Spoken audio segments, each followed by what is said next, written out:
Salut à tous. Alors aujourd'hui ça va être une vidéo où on va fabriquer des couteaux. Ça va être, on va dire, des prototypes. Parce qu'en fait je cherche à fabriquer des couteaux qui résolvent le problème de l'alternance entre la prise par le manche et la prise par la lame lorsqu'on a besoin de faire des demi-rotations. Parce que cette alternance entre la prise par le manche et par la lame, elle me chagrine un peu, déjà pour deux raisons. Déjà la première, c'est que ça double la charge de travail en fait. Travailler le lancer par la lame, étant donné que c'est pas la même forme et pas tout à fait du coup la même position des doigts, eh ben ça n'a rien à voir avec le fait de travailler par le manche. Ça demande une pratique en soi, quoi. Donc ça double la charge de travail. Et en plus, sur le plan martial, puisque le lancer de couteau, je le pratique comme un sport, mais aussi beaucoup comme un art martial, sur le plan martial, ça pose un certain nombre de problèmes quand même. Parce que si vous avez dans votre poche, par exemple, votre couteau, avec le manche qui dépasse, c'est-à-dire que vous pouvez le retirer que par le manche, et qu'il se trouve que la cible que vous avez à atteindre est à une demi-rotation, vous avez quand même une contrainte, c'est qu'il va falloir à un moment le sortir, puis changer la prise et lancer. Et donc vous perdez un petit peu de temps, quoi, qui peut être décisif. Si vous avez déjà votre couteau dans la main et que vous le tenez par le manche, c'est la même chose, parce que si à un moment donné votre cible est à une demi-rotation, un tour et demi, deux tours et demi, vous allez être soit obligé, une fois de plus, de changer la prise, donc vous perdez une demi-seconde, soit vous êtes obligé de vous déplacer pour vous mettre à un tour ou à deux tours. Et dans les deux cas, c'est une grosse contrainte, je trouve. Donc voilà, je voudrais réussir à faire un couteau capable de se planter par le manche. Donc on va voir ce que je peux faire, et pour ça on va travailler avec du matériel de récupération.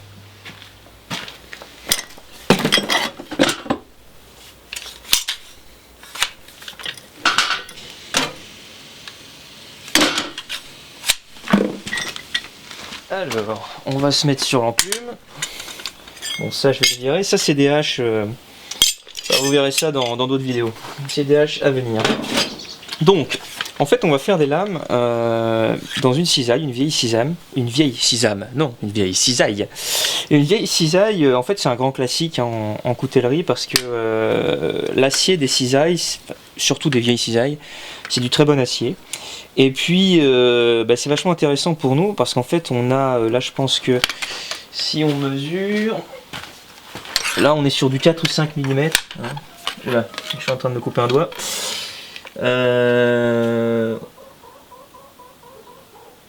Ouais, on est sur du 4, un tout petit peu plus. Donc c'est parfait, hein. Moi les couteaux que j'utilise, les Smith & Wesson, c'est justement du 4 mm. Et puis la longueur, vous voyez, elle est pas mal, hein. On est facile entre 20-25 cm. Donc c'est relativement idéal. Donc maintenant on va dévisser ça.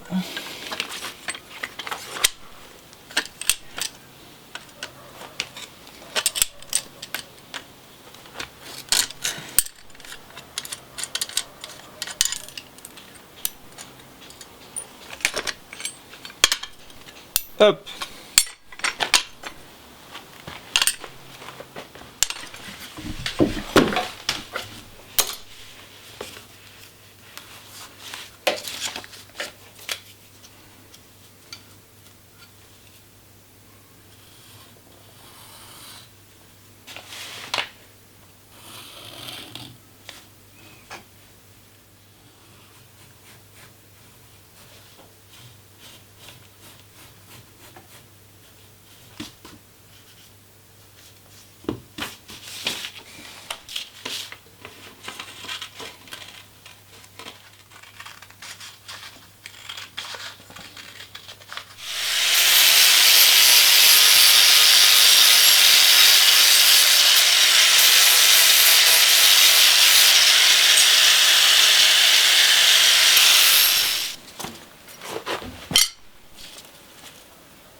Ok, donc ça c'est vraiment le premier jet brut de pomme.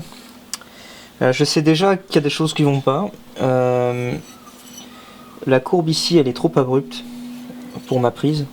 Parce que le fait d'avoir comme ça comme une boule en fait, ça c'est vraiment idéal pour moi. C'est-à-dire quand je fais des couteaux pour moi, parce que sur mes Smith & Wesson c'est pas aussi marqué. Quand je fais des couteaux pour moi, j'ai besoin d'avoir cette boucle parce que moi je lance vraiment avec ces deux doigts qui viennent ici et ça cale le couteau vraiment, c'est idéal et j'ai pas besoin du coup de forcer sur mes doigts. Mon geste reste très souple et je suis positionné de façon idéale.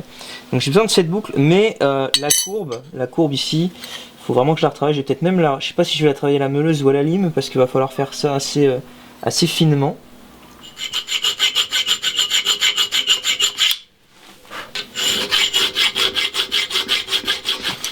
Donc là, là on est pas mal du tout, je crois. Franchement, ça commence à ressembler à quelque chose. Au niveau de la prise en main, là je suis bien. On verra pendant les tests tout à l'heure, mais là je crois qu'on n'est pas loin de la forme la plus juste. Maintenant je vais juste passer un bon coup sur les arêtes qui sont un petit peu trop nettes, un petit peu comme c'est le cas d'ailleurs sur les couteaux sortis d'usine, hein, mes Smith & Wesson par exemple quand je les reçois. Je les travaille à la lime surtout au niveau de la poignée. Parce que les arêtes sont vraiment à 90 degrés et puis ça fait juste super mal aux doigts si vous lancez longtemps. Et en plus ça favorise, lorsque les couteaux s'entrechoquent, l'apparition d'écharpes de métal qui viennent profondément vous entailler les doigts. Donc là voilà, je vais mettre un petit coup de meuleuse sur les arêtes.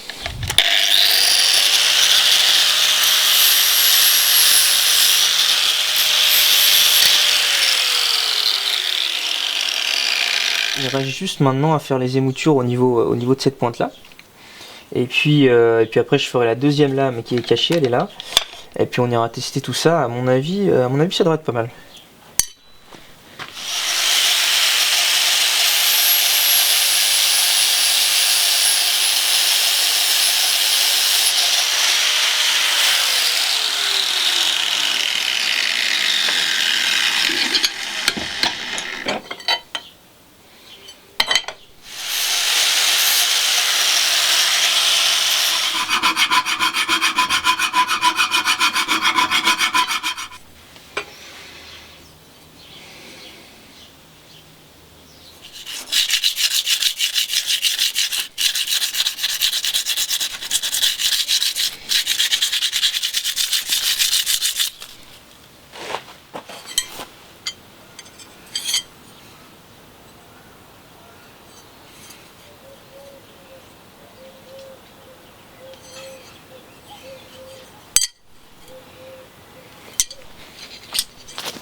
Bon bah voilà, alors je sais pas ce que vous en pensez, mais moi je les trouve plutôt sympas, plutôt même très sympas. Au niveau du poids, de la longueur, c'est juste ce dont j'ai besoin.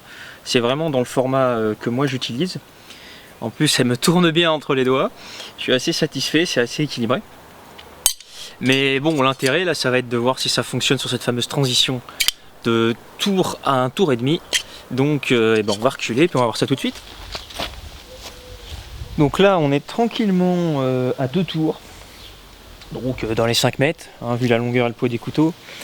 Donc déjà, pour le principe, qu'est-ce que ça donne à 2 tours?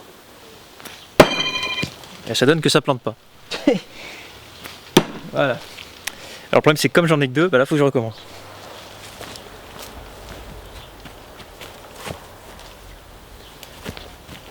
Donc un petit peu de concentration parce que parler à la caméra, faire le con et lancer un couteau dont on n'a pas l'habitude, c'est pas forcément évident. Donc je disais, là on est à 2 tours.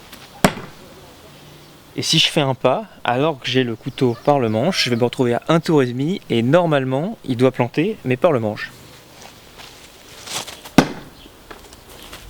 Voilà. Donc sur le principe ça fonctionne. Hop, on a un couteau pas beau, mais planté par la lame et un autre par le manche. Alors je suis désolé, je peux pas faire le point. Donc, on répète l'opération, mais un petit peu plus sérieusement. Et puis je pense que cet angle de caméra sera plus adapté. Donc je tiens mes 2 couteaux par le manche de la même manière et je vais travailler sur 2 distances. 2 tours, ça y va tout seul.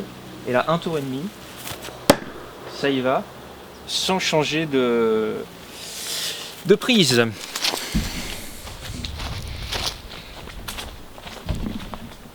Et donc on se retrouve là. Je vais parler devant le micro, c'est peut-être mieux. On se retrouve là. Donc un couteau normal et un couteau qui est pas mal planté en plus par le manche. Donc ça fonctionne. Ça c'est une certitude. Maintenant il me faudrait beaucoup plus de temps au niveau des sensations pour voir si c'est efficace. Donc là je me mets à une distance d'un tour et demi pour planter par le manche. Et, pour voir ce que ça donne justement, si j'arrive à bien les planter par le manche, je vais faire de beaux couteaux, s'ils rentrent bien dans la cible ou non. Donc on va faire pas mal d'essais. Alors déjà, première chose, je trouve que je suis pas très précis. En même temps, je parle et c'est pas évident.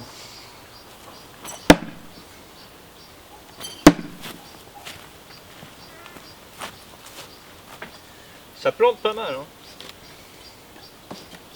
C'est pas comme la pointe, mais ça plante pas mal. Faudrait faire des tests sur des bois durs.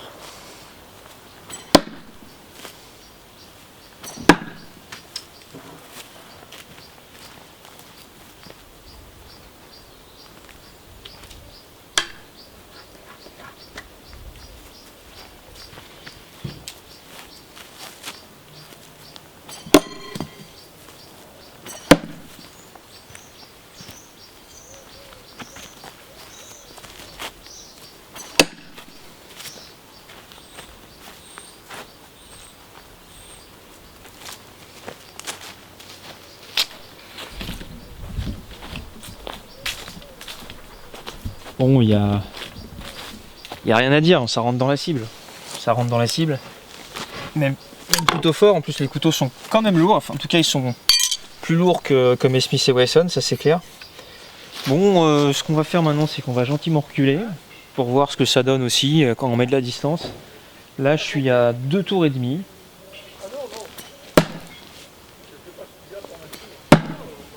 Ça va. On va essayer de se mettre à 3 tours et demi.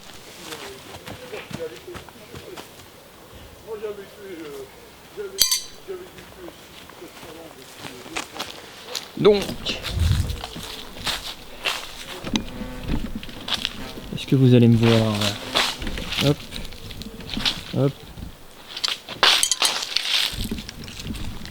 J'espère que vous me voyez à peu près bien. Moi, j'ai pas de toute façon, j'ai pas de retour. Donc là, 3 tours et demi, on est à 7-8 mètres, quoi, facile.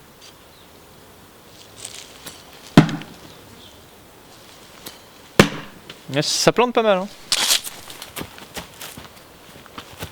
Je vais vous montrer comment ils arrivent.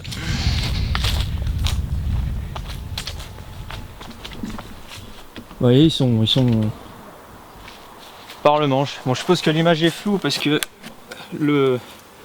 c'est réglé pour filmer de loin. Bon, alors conclusion de l'opération.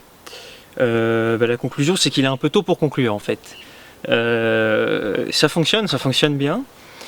Les premiers lancers que j'ai fait, je me suis dit ça fonctionne, mais bon, ça casse pas des briques. En fait, là, quand j'ai fait plusieurs lancers, puis que j'ai reculé et tout, je me suis rendu compte que ça fonctionne quand même plutôt pas mal. Mais j'ai toujours un pincement au cœur quand ça plante par le manche. J'ai l'impression que ça plante beaucoup moins que par la pointe, alors qu'en fait, certes, ça va moins loin puisque la pointe est moins fine, mais quand même, pour retirer le couteau, ça plante vraiment. Comme je disais à un moment, vous voudrez voir dans des bois plus durs. Mais bon, il est trop tôt pour conclure. En fait, il faut que je fasse plus de lancers avec des couteaux comme ça pour voir. Mais ça fait partie des choses que je voulais explorer. Avec le couteau, il y a vraiment, avec le lancer en général, il y a vraiment beaucoup de choses qu'on peut explorer, hein. Le lancer no reload avec plusieurs lames dans les mains, le lancer longue distance, le lancer des 2 mains, ce qu'on a essayé aujourd'hui. Donc j'ai du mal un peu à trouver le temps. En tout cas, je suis content d'avoir fait cet essai. Et puis je vais voir dans les jours, dans les mois, dans les semaines qui suivent, pour essayer de conclure. Puisque aujourd'hui je peux pas conclure. Voilà, je vous dis à bientôt.